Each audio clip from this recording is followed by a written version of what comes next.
Dostlar, bizi günün hansı saatində izləyirsinizsə, hər vaxtınız xeyir olsun. Hər şey şunasa xoş gəldiniz.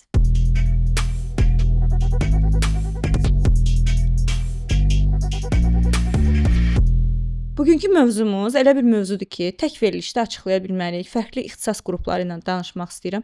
Çünki çox aktual mövzudur. Keçən dəfə Tutu xanım idi qonağımız. Biraz xaos baş verdi. Buna görə fərqli ixtisas qruplarını qonaq edirəm ki, tam olaraq saf məlumatlar ala bilək. Bugünkü qonağım endokrinoloq Mədinə xanım Dilbazi. Dostlar, bir dənə də Mədinə xanım üçün xahiş edirəm. Mədinə xanım, Dilbazi soyadı bildiyimiz soyadıdır. Bəli. Dilbazilər bir nəsildir. Qazaxlılar. Mirvari Dilbazi, xalq şairəmiz, xalq artistimiz, rəqqasəmiz Əminə Dilbazi. Bir nəsillik, bəli. Onlar mənim babamın əmisi qızlarıdır, belə deyim. Mən Qazaxları çox sevirəm. Dostlarımın demək olar 50% Qazaxlıdır. Özümü bəzən Qazaxlı kimi aparıram. Ona görə xüsusi bir sevgim var. Orada Tiflis seminariyası olduğuna görə orada təhsil səviyyəsi özəlliklə də xanımlarda yüksək olub. Ona görə oradan belə bir ziyalılıq gəlmiş ola bilir. Əla. Çox şad oldum. Çox xoş Mən oldu. şad Xoş oldum. gəlmisiniz. Təşəkkürlər. Mədinə xanım, demək mövzu çox aktualdır. Sosial şəbəkədə ciddi bir məlumat kirliliyi, məlumat xaosu var. Hamı Pinterest həyatı yaşayır. Hamı çox fitdir. Hamı səhərlər avokado yeyir. Bu yumurta dürməyi yeyənlər hara getdi? Hamı idmanla məşğul olur. Amma bir filtr var. Məsəl üçün mən düşünürəm ki, mən elə bir qadın olmasam, özümü əksik hiss edərəm. İdmanla məşğul olmayan, məsələn, qidasına fikir verməyən, bütün şirniyyatlar şəkərsiz olubdu. Necəsə bir bizə belə göstərilən bir həyat tərzi var və şablon bir qadın var. Sözün əsl mənasında, tibbi cəhətdən baxanda sağlam qadın kimdir? Ümumiyyətlə, sağlamlıq nədir? Ümumdünya Səhiyyə Təşkilatının tərifini desək, sağlamlıq həm fiziki, həm də ruhi sağlamlığın hamısının bir yerdə olması sağlamlıq deyə tərif edilir. Bir cəmdir. Psixologiyanın yerində olmalıdır, hormonal. Bəli. Ancaq bu qadınlara özəlliklə empoze edilən 90-60-90 ol, qadın belə olmalıdır, sürəkli qadını bir şəklə soxmaq çabası var. Ölkəmizdə də, dünyada da hər zaman belə olmuşdu. Ancaq təbii ki, hər zaman önəmli olan sağlamlıqdır. Şəkil, forma deyil, sağlamlıqdır. Avokado yemək, hansısa bir idman növünə məşğul olmaq bir göstərici deyil. Sonuç olaraq fizioloji olaraq sağlamdırsa, sağlamlıqdan söhbət gedir. Burada çox vaxt xəstələr gəlir mənə ki, baxıram ki, bədən kütlə indeksi normaldır, nə artıq çəkisi var, nə piylənməsi var, metabolik göstərici analizlərinə baxırıq, hər şey normaldır. Amma yenə də kilo vermə istəyi var. Son illərdə sağlamlığın trend olması əslində yaxşı şeydir. Nə görürük? Parklarımızda artıq insanlar gəzir. Bəli. Daha çox insanlar bilinçlənir, idmanla məşğul olur, özəlliklə qadınlarımız. Sağlam qidalanmağa çalışır, cəhd eləyir. Bu yaxşı bir göstərgidir əslində. Şəkərin tamamilə həyatımızdan çıxarılması əslində mən bir endokrinoloq olaraq buna çox yaxşı baxıram. Evdə, uşaqlarımda da eynisini tətbiq eləyirəm. Şəkər insanın yaratdığı bir kimyəvi bir maddədir, şəkər tozu dediyimiz və aludəçiliyi bu psixotrop maddələrdən 40% daha çoxdur. Yəni biz o şəkərin dadına öyrəşdikmi, artıq bizə başqa heç bir şey dadlı gəlmir. Yəni o qədər o yoğun bir dad qabiliyyəti var ki, ondan sonra meyvə də bizə dadsız gəlir. Halbuki yaradan bizə şirin ehtiyacını meyvə ilə ödəyir, balla ödəyir. Amma şəkər tozundan sonra onlar da bizə dadsız gəlir. Ona görə şəkəri həyatımızdan çıxardıqdan sonra adicə su bizə şirin gəlir. Şəkəri istifadə etməməyin tərəfdarıyam. Hə, toydur, ad gündür, dadına baxaq, təbii ki, dadına baxaq. Beynimiz bir də belə qurulub ki, nəyə tamamilə yox desək onu istəyir. Kiçik bir miqdarlarda istifadə eləyək. Amma Doktor, burada evimizə almayaq, istifadə etməyək. soyuducuya qoymayaq. Burada belə əlavə etmək istəyirəm ki, mən də çox araşdırıram sağlam qidanı və tətbiq edirəm. Amma oxuduqlarım mənə deyir ki, bəlli bir bədənimizdə periodlar var hormonal. Onlara qarşı gəlmək də bədənə ziyandır. Məsələn, aybaşı dövründən öncə şirniyyat krizləri olur. Bu məndə də olur. Əvvəl buna qarşı gəlirdim. Bu məni daha aqressiv eləyirdi, amma indi daha buna soft yanaşıram. Bədənim istədiyini ona verirəm. Bəs o dövrlərdə necə, bədənimizlə necə davranmalıdır? Yəni sağlam qadın deyək. Burada ən çox gördüyümüz nədir? Özəlliklə aybaşı dövründə şirniyyat krizləri olursa bir xanımda, əksər halda burada hansısa bir vitamin və yaxud mineral əksikliyindən söz gedir. Qan testlərinə baxsaq, orada ya dəmir defisitli anemiya görərik, dəmir əksikliyi görərik, ya folik asid əksikliyi görərik, B12 əksikliyi, vitamin D əksikliyi görürlər. Yəni bunların hamısını yerinə qoymaq lazımdır. Ən çox da dəmir defisitli anemiya özəlliklə aybaşı öncəsi şirniyyat krizləri verir. Bunların hamısını yerinə qoyduqdan sonra qan testlərimiz referansdadırsa, yenə də aybaşı dövründə şirniyyat krizləri varsa, Bu kefdən də artıq. sağlam şirniyyatları tərcih edək. Meyvə ilə ödəyək bu şirniyyatları. Hansısa banan və yaxud hansısa sağlıqlı meyvələrdən, sağlıqlı ərzaqlardan şirniyyat hazırlayaq. Əgər şirniyyat mütləq yemək istəyiriksə, bu şəkildə tövsiyə verə bilərəm. Doktor, mənim ətrafımda artıq çəkili insanlar var, kişili, qadınlı. Diqqətimi çəkən nədir? Məsəl üçün deyirlər ki, stressdə idim, oturdum, yedim. Mən analiz edirəm ki, bax bu insanlarda bunları iradəsizliklə də günahlandırmaq olmaz ki, sən iradəsizsən də deyə bilmərik. Demək ki, ortada onun iradəsindən asılı olmayan bir proses gedir ki, o əsəb keçirdəndə və yaxud da bir problem yaşayanda həzzi qidada tapır, sakitləşməyi qidada tapır. Burada anlaşılır ki, həm hormonal pozuntu var, həm psixoloji var. Piylənmədən əziyyət çəkən insanın ən düzgün müalicəsi necə olmalıdır? Piylənmə bir xəstəlikdir. Biz bunu xarici görünüş problemi kimi dəyərləndiririk. Hal-hazırda da bununla mübarizə aparırıq əslində ki, piylənmə bir xəstəlikdir. Necə ki diabet, necə ki zob xəstəliyi, necə ki təzyiq xəstəliyi, bu da bir xəstəlikdir və müalicəsi var. Digər xəstəliklərdəki kimi birinci biz həkim olaraq non-invaziv metodlarla başlayırıq. Yəni dərmanla başlayırıq birinci. Olmadı keçirik iynəyə, olmadı keçirik əməliyyata. Bütün tibbin digər sahələrində də belədir. Özəlliklə son dönəmlərdə GLP-1 agonistlərinin kəşfindən sonra biz endokrinoloqların əlində piylənməyə qarşı ciddi bir silahımız var artıq və bu xəstəliyi müalicə edə bilirik. Birinci piylənmənin müalicəsi də GLP-1 agonistləri ilə başlanmalıdır. Əgər ki Ən sağlamı budur da, Ən ənənəvi sağlamı. yoldan. Elədir. Yəni bizə gələn xəstədən söhbət gedir. Çünki endokrinoloqa bir obez xəstə gəlmişdirsə, bu ən az araşdırma deyir ki, 7-8 dəfə dietoloji bir Perioddan qidalanmanı periodu keçmişdir. Çaylara üz tutmuşdur, dietik çaylara, hansısa bir marafonlara qoşulmuşdur. Bunların heç biri Əldən olmadıqdan nəticə yox. sonra gəlir bir endokrinoloqun qapısını döyür.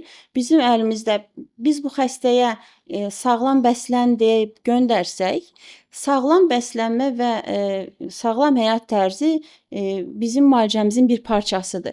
Yəni arıqlama iynəsimi verək, yoxsa xəstəyə yoxsa dietmi, yoxsa arıqlama iynəsi deyə bir seçenek olmamalıdır. İkisi bir arada olmalıdır. Yəni biri bir-birinsiz mümkün deyil. Söhbət bədən kütlə indeksi 30-un üzərində olan piylənməli xəstədən gedirsə, Neçə kilo olur doktor? bu elə bil ki, boyla kilonun nisbəti baxılır.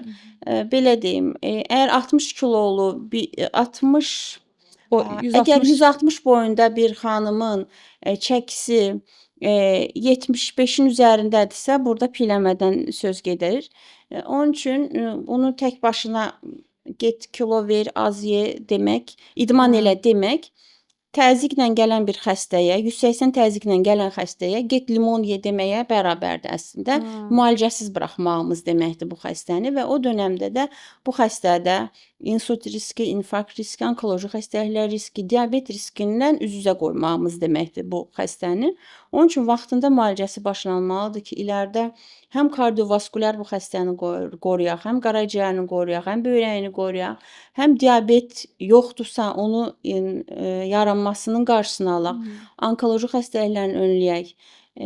Bu şəkildə deyə bilərəm. Yəni deyirsiniz ki, düz anladığım budur ki, əgər piyələnmədən əziyyət çəkən xəstəni ənənəviyə buraxmaq olmaz. Çünki bunun təhlükəsi daha çoxdur, nəinki GLP-lərdən istifadənin təhlükəsi. Elədir. Bəs bu miflər doktor, biz keçən dəfə Tutu xanımla məsələn danışdıq, müzakirə elədik. Bir mənalı qarşılamayanlar oldu. Mənim qarşıma da çıxır, məsəl üçün blogerlər, trenerlərin paylaşımı, ümumiyyətlə GLP-1-lər, arıqlama iynələri haqqında rəyi kim verə bilər?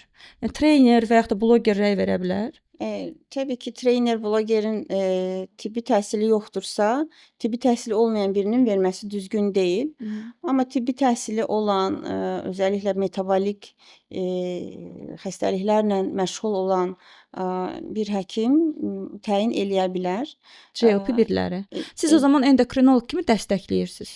Əlbəttə, yəni birinci olaraq GLP-1-ləri təyin eləyəcək ixtisas endokrinoloqlardır. Kardioloqlar ola bilər, ginekoloqlar. Yəni daha doğrusu kardioloqlar, ginekoloqlar endokrinoloqa yönləndirməlidirlər. Əgər Sağlamı budur. Sağlam bu deyil. Əgər özləri başlaya bilirlərsə, onlar da başlaya bilər.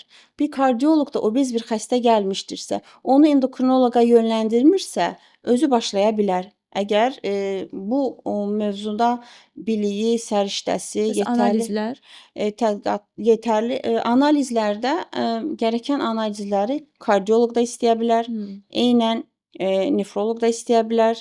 Eynən ginekoloq da istəyə bilər. Yəni sonuç olaraq biz genel olaraq baxdıqda xəstəyə iyi gəlməlidir. Yəni xəstəyə bir faydamız toxunmalıdır. Yəni onu endokrinoloqun eləməsi daha doğru olar. Müalicəni bizim başlamamız ən doğru. Çünki bu bizim sahəmizdir. Amma yenə də dediyim kimi digər ixtisas sahibləri də o xəstənin elə piyələnməsi ilə baş-başa buraxaraq, yəni obez xəstə gəlmişdi, ona təzyiq dərmanı yazdı, göndərdi kardioloq məsələn. Xolesterin dərmanı yazdı, göndərdi və dedi ki, get biraz arıqla.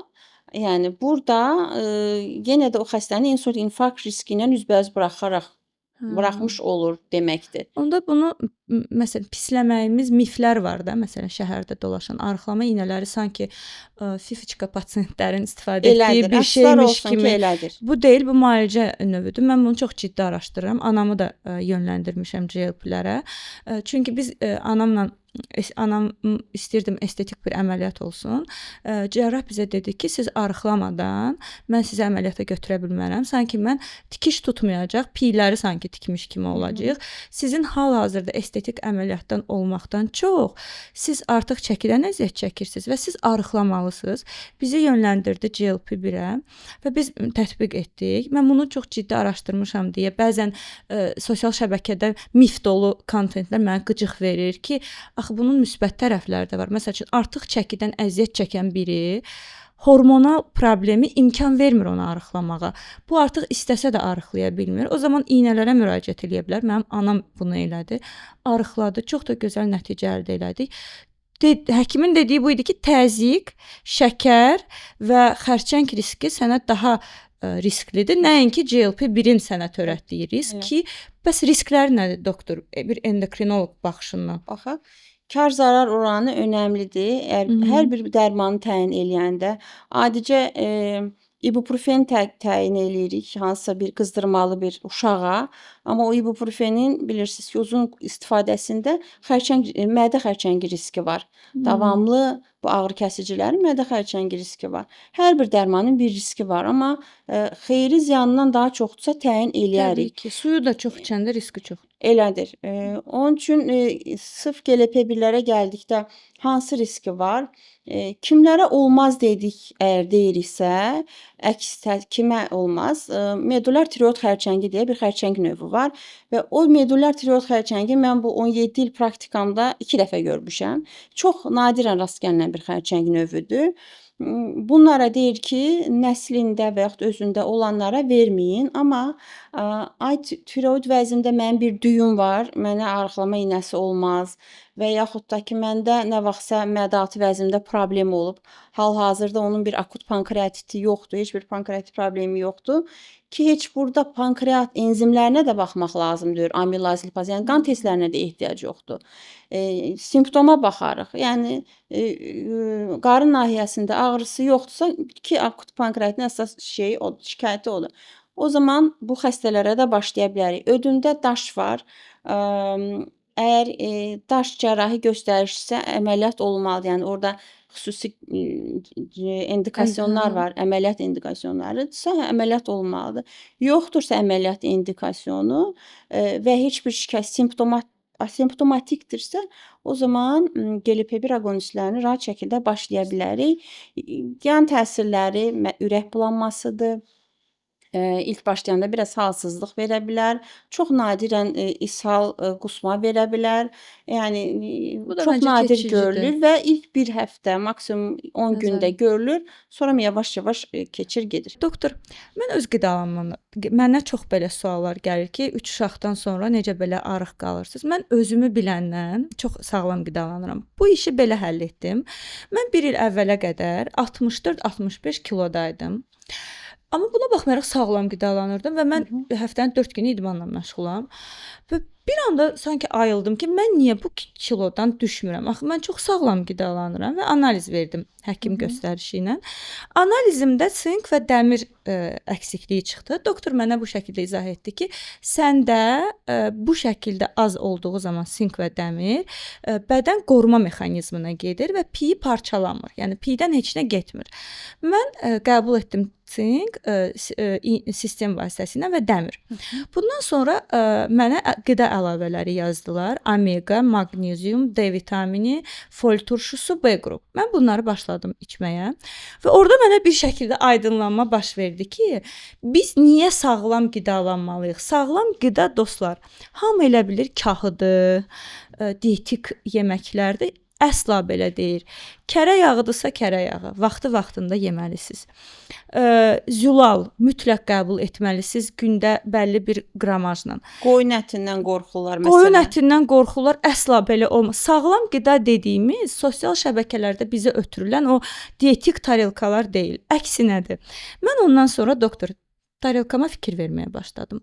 Zülalım var, lifim var, karbohidratım var və nə etdim? Bunu ilk dəfə burada açıqlayıram qida rasionumu. 12-də və 6-da yeyirəm. Arada heç bir atışdırma etmirəm ki, insulinimi qaldırmayım. Heç bir atışdırma etmirəm. 12-də yeyirəm. Meyvə yeyəcəmsə, yeməyimdən dərhal sonra yeyirəm. Meyvəmi bitirirəm. Yemək işlərini saat 12 tamamda bitirirəm. Çalışıram çox qidalı yeyim. Ət yeyim, yumurta yeyim, balıq yeyim necəsə. Axşam isə karbohidrat yemirəm. Daha çox yağ tərkibli, avokado və yaxud da zeytun yağlı yeməklər. Karbohidrat yemirəm, düyü yemirəm, ət yeməyə çalışıram. Bu şəkildə tarelkama fikir verdikcə həm mən doyuram, həm sağlam bədənimə qida gedir, həm də mən arıqlayıram, yeyərək arıqlayıram və idmanla məşğul oluram. Burada mənim aydınlanmam nə idi? Ola bilər ki, məsələn, zülalı az qəbul etmişəm. Bunun üçün mənə nə var? Omega qəbul edirəm kənardan, maqnezium qəbul edirəm. Bunları qəbul etdikcə hormonal balansım normal olur deyə, sanki mən əlavə heç nə istəmirəm qida olaraq. Bir hərisliyim yaranmır. Mən nəyi düz eləyirəm, nəyi səhv edirəm? Hamısını çox düzgün eləyirsiniz. Boşqabımız nə qədər rəngarəngdirsə, biz mənəvi o qədər tatmin oluruq, mutlu oluruq.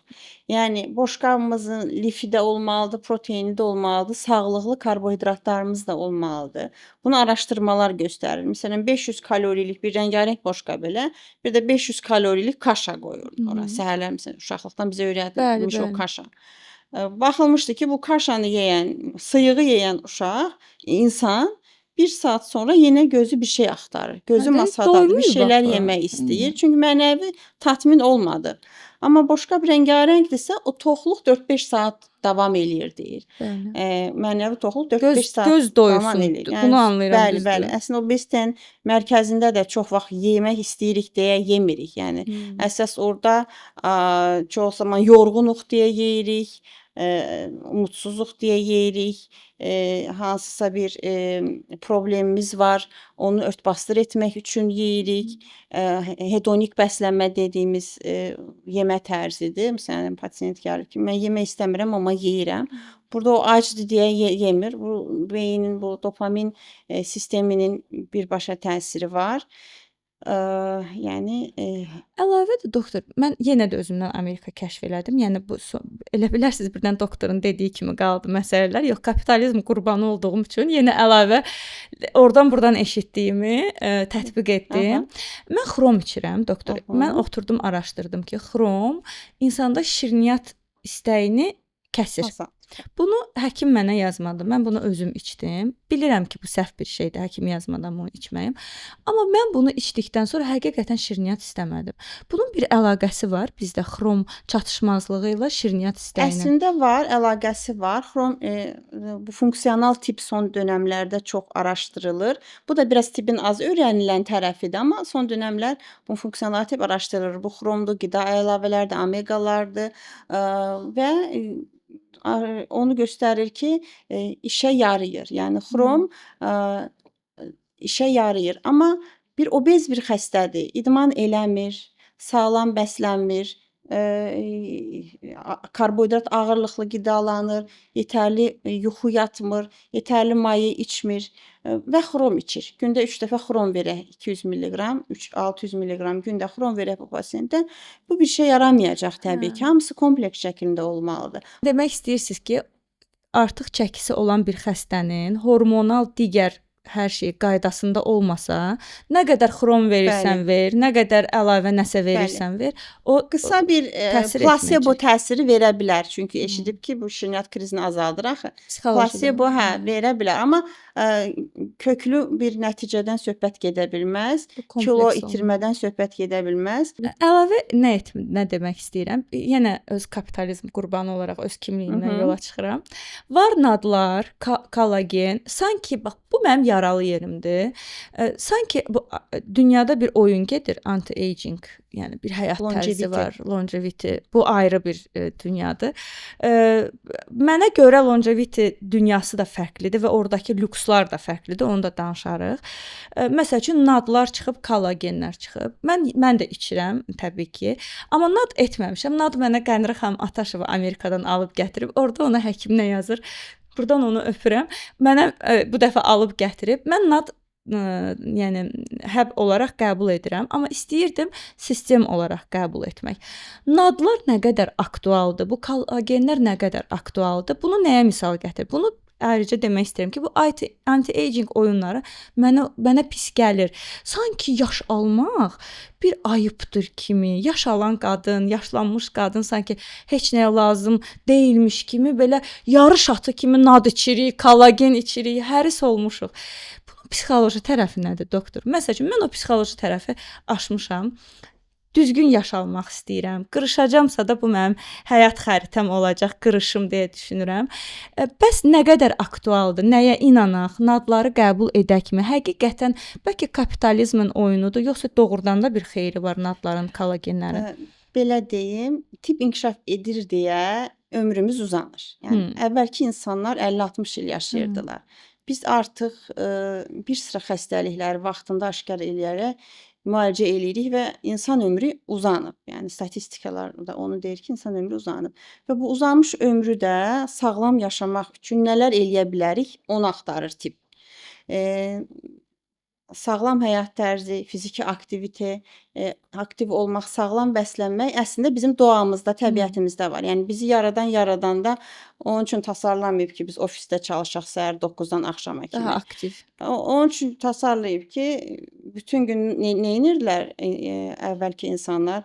Bir ov dalınca qaçırdılar. Ovlasaydılar, axşam hamı yemək yeyirdi.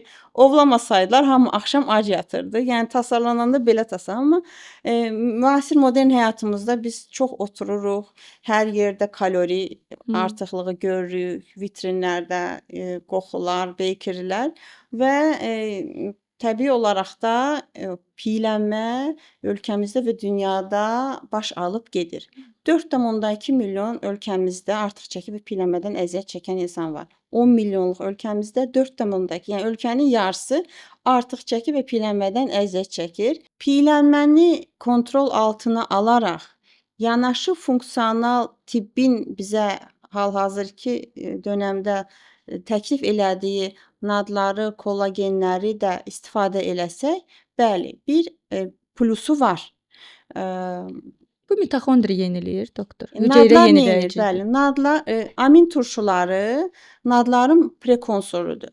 Nadlar mitoxondri funksiyasını yaxşılaşdırır, metabolizmamızı yaxşılaşdırır, hüceyrənin daxilində enerji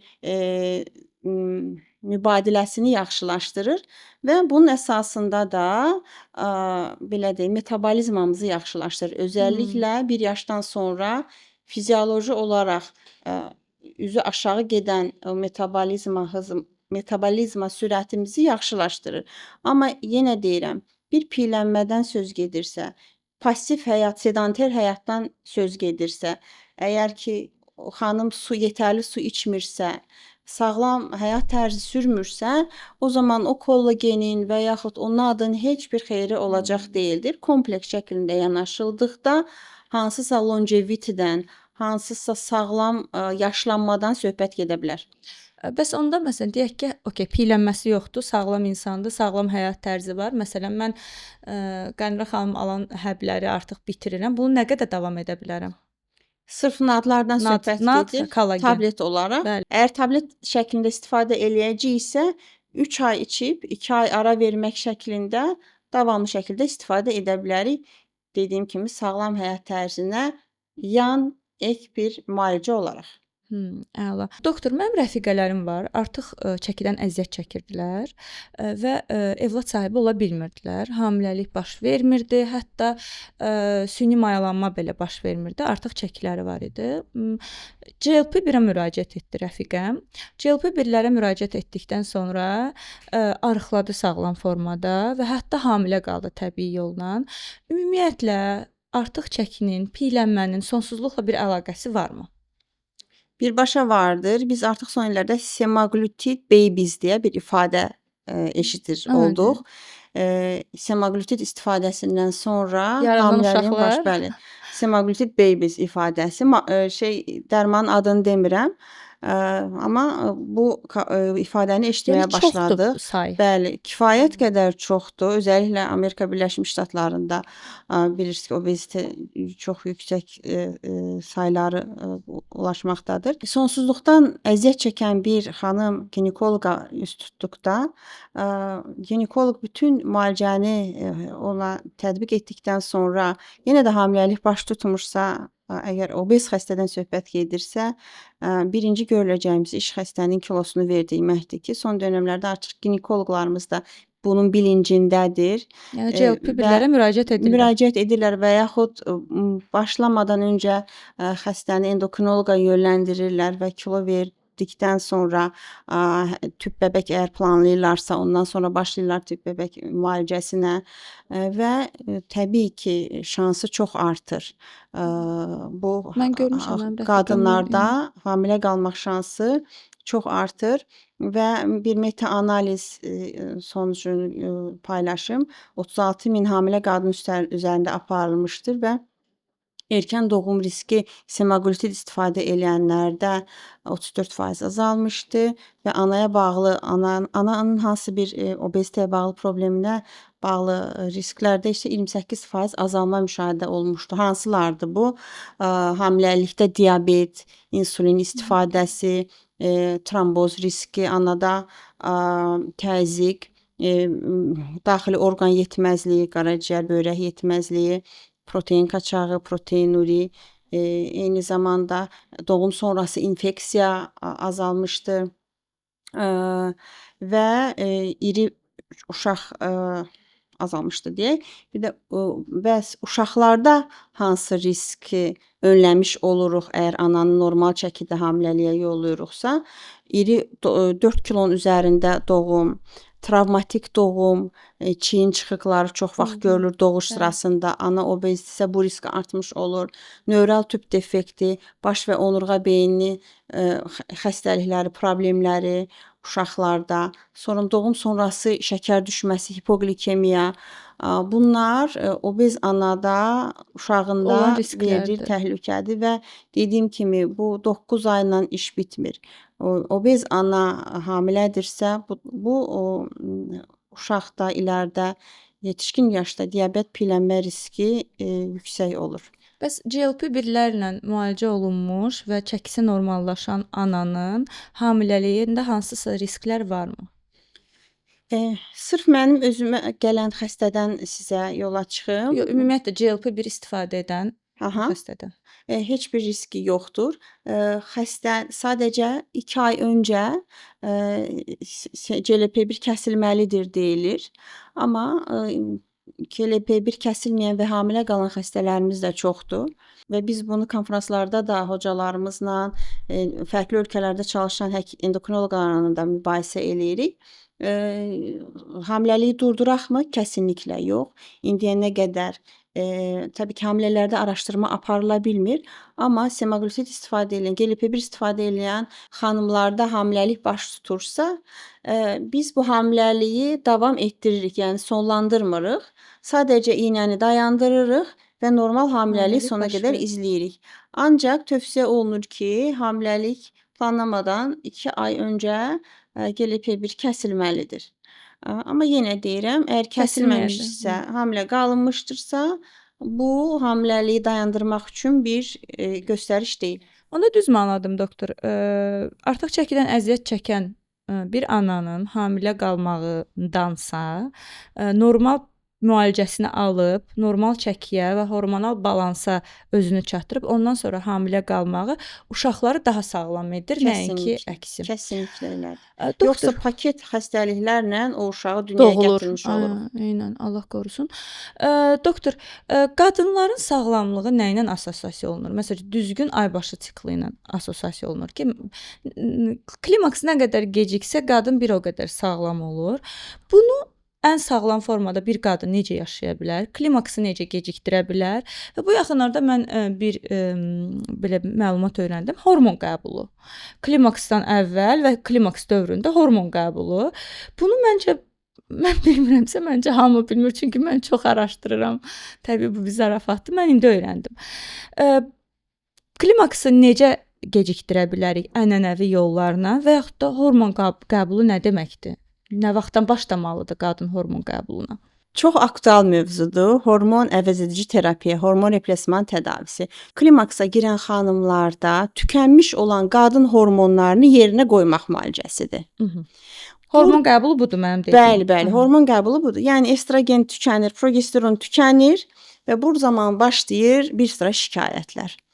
Anksiyete, demensiya, tərləmə, sümük ərməsi, əzələ itkisi, ürək damar xəstəlikləri riski, Kökəlmə də olur səhv etmirəmsə. artıq çəki, insulin rezistanlığı, estrogen tükəndikcə bunlar baş qaldırır. Ümumiyyətlə, bu mənim həssas mövzumdur. Çox sevirəm bu mövzunu və ölkəmizdə də kifayət qədər dezinformasiya var bu mövzuda. Bu da nədən qaynaqlanır? Yəni həm ginekoloqlar, həm endokrinoloqlar hormon müalicəsinə qarşıdır ölkəmizdə. Dünyada da həkimlər iki yerə ayrılır. Qarşı çıxanlar, tərəfdarı olanlar. Amma son 2026-cı ildə bir araşdırmanın nəticəsi yayınlandı və bu tamamilə baxış açısını dəyişdi. Bizdə də yavaş-yavaş bu bilinçlənmə olacaq deyə düşünürəm. Biz həkimlərin də üzərinə böyük yük düşür bu mövzuda. 2002-ci ildə bir araşdırma yayımlandı ki, hormon vermək, klimaksda xanımlara hormon vermək süd vəzi xərçəngi riskini artırır, endometrium xərçəngi riskini artırır, tromboemboli riskini artırır deyə hər kəs qorxdu hormondan və yığışdırıldı hormon vermək. Dünyada da elə ölkəmizdə də. Bu araşdırma 63 yaş üzəri xanımlarda aparılmışdır. Niyə aparıldı? Hormon replasmanının xroniki xəstəliklərə necə təsir etdiyini araşdırmaq üçün aparıldı əslində. Zaten 63 yaşında bir xanım 13-15 il klimaks keçirmiş. Zaten yetərli xroniki xəstəliyi, ürək-damar xəstəlikləri artıq yaranmışdı. Yəni 63 yaşın üzərində birinə hormon replasmanı tövsiyə etmərik. Ümumiyyətlə hormon replasmanı başlayırıqsa ilk 10 ildə başlanmalıdır. Klimaksa girən ilk 10 ildə, ondan sonra başlanmaq olmaz. Yəni Elə bil ki 40 yaşında girdisə 50 yaşına qədər 40 hormona yaşında olur klimaks. olur. Çox gənc deyil. Artıq çox sıx görürəm mən bunu. Niyə bu qədər gəncləşir? Öz praktiyimdə çox erkən klimakslar görürük. Genetik faktor burada çox önəmlidir. Stres durumu çox önəmlidir. Bir də cərrahi menopauza deyə bir şey var, yumurtalıqların hansısa problemlə ilgili. Amma mən şəxsən öz praktiyimdən görürəm ki, gəncləşib. Yəni klimaks daha erkən görürük və belə deyim, əvvəllər qadın ömrü 50-60 il maksimum davam eləyərdi. Uşaqlarını doğardı, böyüdərdi. 10 il içərisində də dünyasını dəyişərdi. Ancaq indi longevity-dən söhbət gedirsə, yəni ömür uzanıbsa, bu qadın 80 yaşına qədər yaşayacaqsa, 30-40 il hormonsuz keçirəcək deməkdir. Yəni varonal hormonunun olmaması deməkdir. Bunu mən bəzən deyirlər ki, bu təbii sürəcdir. Mən buna kəsinliklə razı deyiləm. Təbii sürəc olmasına razı deyilik. Hə, o zaman təbii sürəc olardı ki, 50-60 yaşında ölsəydik. Amma biz 80 yaş yaşayırıqsa, o təbii sürəcdən söhbət gedə bilməz. Necə ki, tiroid hormonu olmayanda biz tiroid hormonu veririk bu insana. Eyni ilə də klimaksa girdimi hormon yerinə qoyulmalıdır. Hansı xəstələrdə də qoyulmaması lazım olduğunu onu təbii ki, həkim biləcək. Öz başına başlanılmaz. Mütləq bəzi müayinələr keçməlidir. Süd vəzi ultrasəs müayinəsi, ginekoloji müayinə, bəzi laxtalanma problemləri varmı, yoxmu araşdırılacaq. Qaraciyər, bir hansısa bir orqan yetməzliyi varmı araşdırılacaq. Yoxdursa, bu xanımda mütləq şəkildə hormonu yerinə qoymaq həm onun ürəyini qoruyacaq, həm diabeti önləyəcək, həm artıq çəki almasını önləyəcək, həm də psixoloji durumunu, ruh halını yaxşılaşdıracaq, yuxusunun kalitəsini yaxşılaşdıracaq, həyat tərzini müsbətə doğru dəyişəcək. Bəli, bəzi ölkələrdə, özəlliklə Fransada, Japoniya kimi ölkələrdə bu bizdən daha iləridədirlər bu konuda və onlara verilir. Daha çox transdermal olanı tövsiyə eləyirik. Daha az qaraciyər yükləmə açısından. Çünki bu estrogen, progesteron qaraciyərdə metabolizə olunur və minimal yan təsiri olsun deyə transdermal veririk. Amma yenə də mütləq şəkildə artısı əksiyindən çoxdur. Və o araşdırma süd vəzi xərçəng yaradır, ginekoloji xərçəng yaradır. Artıq ondan biraz uzaqlaşmalıyıq. Müasir tibbin dedikləri ilə ayaqlaşmalıyıq. Bəs klimaksı uzatmaq üçün gənc qadının qida əlavələri nələr olmalıdır sizcə? Klimaksı uzatmaq üçün gənc qadının burada 3 dövrə bölünür. Premenopoz, perimenopoz və menopoz dövrü. Premenopoz ilk aybaşıdan perimenopoza gələn olan dövrdür. Yəni klimaksın ilk 5 ilinə qədər olan dövr. Normal qadın reproduktiv dönəmidir. Sonra bir 5 il, bəzən 10 il perimenopozdur və sonra da klimaks başlayır. Bəzi şeylər bizim əlimizdədir, bəziləri əlimizdə deyil. Sağlam bəslənmə, sağlam həyat tərzi, fiziki aktivite, çəki kontrolu, mineral vitaminlərinin normalda olması, endokrin hormonlarda hansısa bir problemlərin olmaması normal klimaksa giriş müddətini normal şəkildə girməsini təmin edəcəkdir. Amma hansısa bir problem varsa, özəlliklə obezite varsa, bu klimaksa erkən girməyi tetikləyən faktordur. Sanki domino effektidir artıq çəki ilə olan problemlər bir-birindən asılı olaraq domino effekti ilə. Və çox zaman baxsaq, çox yerlərdə göz ardı edilib. Məsələn, bir xəstə ortopedə gedir, obezdir, diz oynağı var, diz qapağı problemi var, onurğasında problemi var, yırtığı var.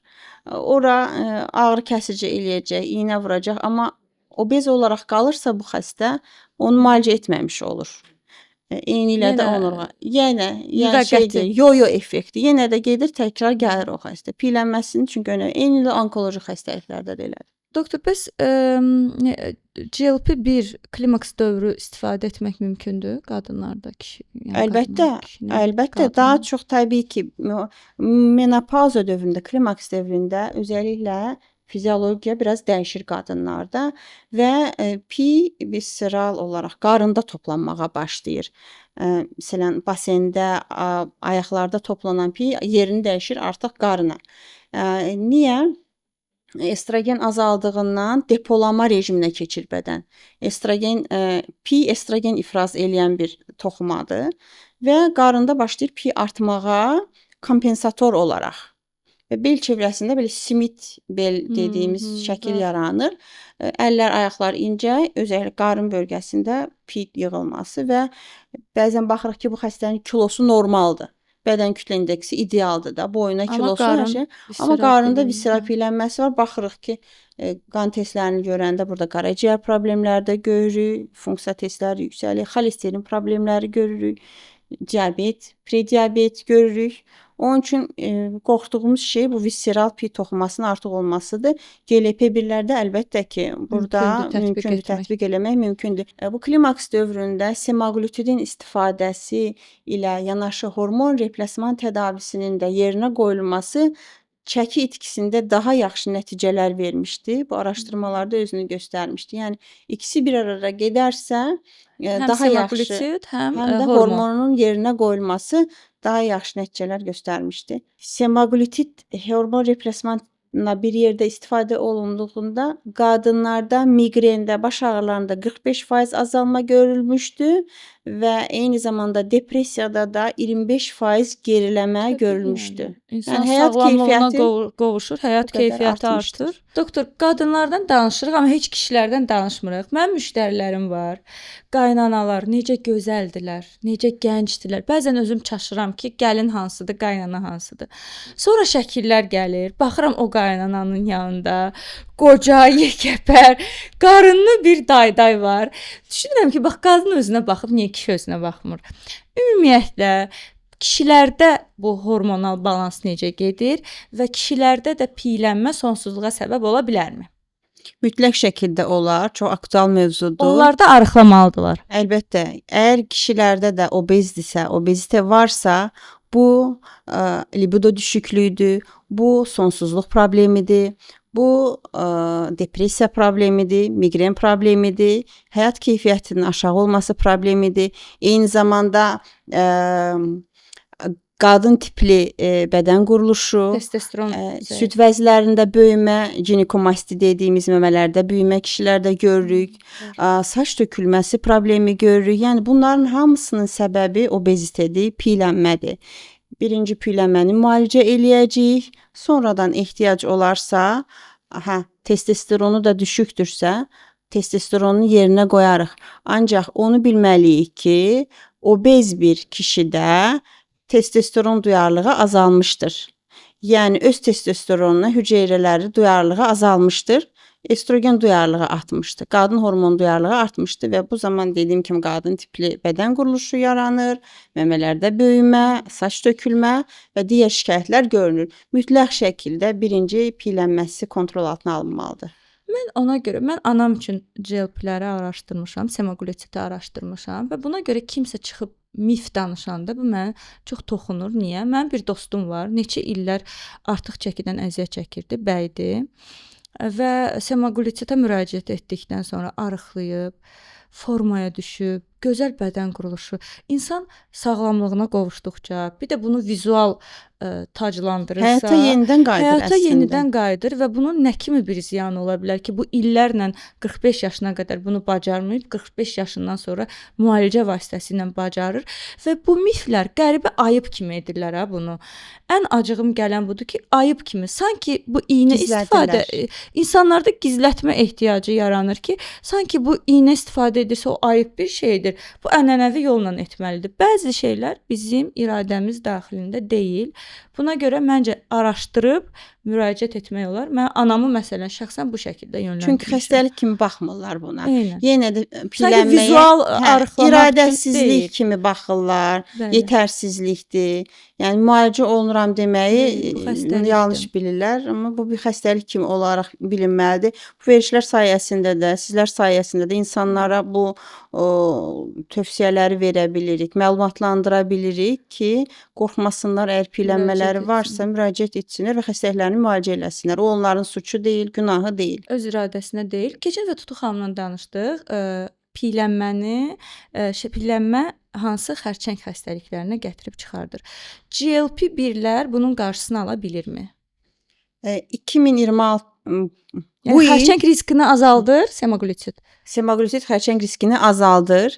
2026 Chicago'da bu ən nüfuzlu Onkologiya Society cəmiyyətinin konfransı keçirildi. American Society of Clinical Oncology və verilər açıqlandı. Yəni burada əsas danışılan GLP-1-lər oldu bu il. Nə yeni bir kimyaterapiya dərmanı oldu, nə akıllı ilac oldu. GLP-1-lər danışdılar. Yəni artıq onkologiya ilə GLP-1-lər, endokrinologiya bu qədər yaxın olmamışdı. GLP-1-lərin istifadəsi ağciyər xərçəngini 50% azaltmışdır, süd vəzi xərçəngini 43% azaltmışdır və həm qadınlarda, həm kişilərdə ən çox rast gəlinən mədə-bağırsaq xərçəngi riskini isə 31% azaltmışdır. Bu çox önəmli bir göstəricilərdir və bununla da deyə bilirik ki, GLP-1 agonistləri artıq onkologiyada da istifadə olunacaqdır. Gediş o gedişdə onu göstərir və artıq bir süd vəzi xərçəngi ilə gələn bir obez xəstəni əməliyyat etdi cərrah. Kimyaterapiyasını, radioterapiyasını verdi onkoloq, medikal onkoloqu. Amma onu o piyələnməsi ilə baş-başa buraxdısa, demək ki, yetərli müalicəni verməmiş oldu o xəstəyə. Yəni yanaşı mütləq artıq çəkisindən də mübarizə aparılmalıdır. Ya müalicəsini özü verməlidir, ya da ki, endokrinoloqa yönləndirməlidir ki, kontrol altına alınsın piyələnməsi. Doktor, biz keçən dəfə Tutu xanımla müzakirə edəndə gələn rəylərdən biri bu idi ki, çox analiz istənilir. Yəni dərmanın qiyməti, iynənin qiyməti heç o qədər deyil ki, çox fantastik analiz qiymətləri var. Mənim rəfiqəm də fikir versiz rəfiqələrimin həyatını ifşalamaqla məşğul olan dostlarımın rəfiqəm gedib 1600 manatlıq analiz yazıb. İnsanın əli gəlməz yəni. Doğrudan da belə bu fantastik analizlər lazımdırmı, yoxsa düzgün müalicə metodikası ilə də seçilərək bir yola çıxıla bilərmi? Çox detallı anamnez toplanılmalıdır xəstədən. Yəni obez bir xəstəyə ən az 30 dəqiqə zaman ayrılmalıdır. Aha. Detallı şikayətləri dinlənilməlidir. Ailəsində olan xəstəliklər dinlənilməlidir. Əgər burada bizim diqqətimizi çəkən hansısa bir əllə tutula bilər bir xəstəlik yoxdursa, orada 4-5 rutin analizlərimizlə müalicəyə başlaya bilərik. Ancaq ciddi metabolik şikayətlərlə gələn bir xəstədirsə, riskli bir xəstədirsə, 40-50 yaş üzərində bir xəstədirsə, təbii ki, biz istəyərik ki, onun bütün parametrlərini görək, hormonlarını görək, ürəyini görək, qaraciyərini görək, böyrəyini görək və yəni gərəkərsə kardioloqa yönləndirək. Yəni sonuçda bizim istədiyimiz nədir? Xəstənin həyat keyfiyyətini artırmaq, xəstəyə sağlamlıq bəxş etmək. Yəni bunu da tam şəkildə görmək istəyirik. Yaxşı, o istədiyiniz analizlər xəstənin çəkisindən asılı olaraq dəyişə bilər, yoxsa məsəl üçün deyək ki, mənim 5 kilo artığım var, məsələn, gəlirəm sizə, lap qida əlavələri üçün gəlirəm sizə. Məndəmi o bahalı analizləri verməliyəm, yoxsa bu Çəkidən düzgün daha çox yaş faktoru önəmlidir. Yaş faktoru önəmlidir, çünki ən çox qorxduğumuz da ürək xəstəlikləridir, ürək problemləridir, böyrək problemləri, ağırlaşmalardır. Çəki əgər gənc bir xəstədirsə, belə deyim, 30 yaşlarında bir xanımdırsa, aybaşı problemi yoxdursa, sadəcə piylənməsi varsa, yenə deyirəm, çox detallı anamnez toplamalıyıq. Orada bizi narahat edən bir durum yoxdursa, o zaman 4-5 rutin analizlərimizlə o xəstəyə semaglutid başlaya bilərik. Amma aybaşı problemi varsa, xanım deyirsə ki, mən 4-5 aydır aybaşı görmürəm. Ailəsində hansısa diabetdir varsa, anamda tiroid xərçəngi varsa, bunlar varsa biz onu o analizlərini görmədən, detallı bilmirik. yoxlamadan başlamaq istəmərik. Bu analizlər bu qədər fantastik qiymətlərədir. Elə deyil. Xeyr, elə deyil. Yəni kesinlikle elə deyil. Bu qədər də ağır eləməyin. Xeyr. Yəni deyil, məncə də deyil. Doktor, bəs insanın uzun ömürlü və sağlam olmağı üçün həyat tərzində dəyişməli olduğu 3 vərdiş desəz nə olardı sizin variantınız? Sağlam olmaq üçün həyat Və uzun tərzində ömürlü olmaq üçün 3 vərdiş. birinci hərəkət. Hərəkət paslanmamaq deməkdir. Biz hərəkət etmiriksə paslanırıq. Sağlam bəslənmə. Nəyi çıxardaq deyirsə, şəkəri çıxardaq həyatımızdan. Digərlərini, yəni Allah verən bütün nemətləri yeyək. Hər şeyi yeyək. Paketlənmiş yeməklərdən uzaq duraq. Aslında ölkəmiz bu açıdan çox şanslıyıq. Tərəvəzimiz bol, meyvəmiz bol, ətimiz bol. Çox ölkələrdə görürsünüz ki, heç onlar ulaşa bilmirlər. Ancaq bilmirik nələrlə qidalanırlar. Bizim bu şansımız var. Təbii qidalara ulaşa bilirik. Onun üçün bundan istifadə eləyək. Sağlam qidalanaq, paketli qidalardan uzaq duraq. Uşaqlarımıza iyi örnək olaq. Yəni biz çünki doğru bəsləniriksə, bu eyni zamanda gələcəyimizin də, cəmiyyətimizin də sağlamlığı deməkdir. Bunlara diqqət eləyək və təbii ki, əgər bir problem varsa, piylənmə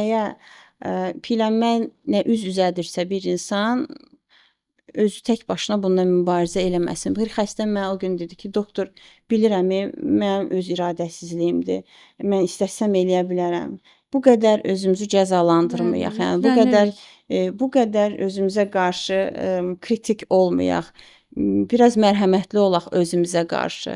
Yəni xəstəlikdir, müalicəsi var və müalicə oluna bilir bir şeydir. Özümüzü belə cəzalandırmayaq. Məncə də. Mənim də variantlarım var, doktor. Mən ana kimi də uşaqlarıma düzgün nümunə olmağa çalışıram. Mənim uşaqlarım çörəyin dadını bilmirlər. Necə bilmirlər? Bilirlər ki, çörək var. Harasa getsələr, istəsələr yeyərlər, amma onlar doğulandan bizim evə çörək alınmır. Yoldaşım da istifadə etmir, mən də istifadə etmirəm. Maksimum lavaş. Onlar da artıq öyrəşiblər çörəksiz yeməyə. Mənim də variantım budur ki, biz bu həyatı ilk dəfədir yaşayırıq. Heç kəsdən gözləntinizin olmamağı, bu sakit psixologiya deməkdir, dostlar. 2, özünüzü çox sevməyiniz. Bunu bəzən koçlar çox yanlış aşılayırlar. Özünü sevməklə egoizm arasında bir incə xətt var. O demək deyil ki, evdə hamını atacaqsınız, bayıra özümü sevirəm, yox. Özünüzü sevmək, özünüzə zaman ayırmaq deməkdir. 3-cüsü isə hərəkət. İşləməyən dişləməz misalından mənim 3 variantım bunlardır. Beyni məşğul eləyəcək. Bəli, beyin məşğul olacaq, daima istehsal edəcək. İnsan daima istehsal edəcək. Fikir istehsal edəcək, iş ortaya qoyacaq. Daim istehsalçı olmaq insanı həqiqətən gənc saxlayır deyə düşünürəm. Mənim 3 variantım bunlardır. Doktor da 3 variantını dedi. Çox sağ olun, doktor. Zamanınızı ayırdınız. Məncə izləyicilərə yaxşı tutarlı məlumatlar verdik. Məncə də ümid edirəm ki, yararlı oldu. Çox sağ olun. Təşəkkür edirəm. Sağ ol. Dostlar, siz isə izləyirsiniz. Bizim tək qazancımız sizin kommentlərinizdir. Aşağıda bir-bir oxuyuram. Məsələn, keçən dəfə yazdığınız kommentlərdən yola çıxaraq bugün endokrinoloq dəvət etmişəm və sizin yazdıqlarınızdan suallar tərtib etmişəm. Növbəti hər şey şünasda görüşənədək.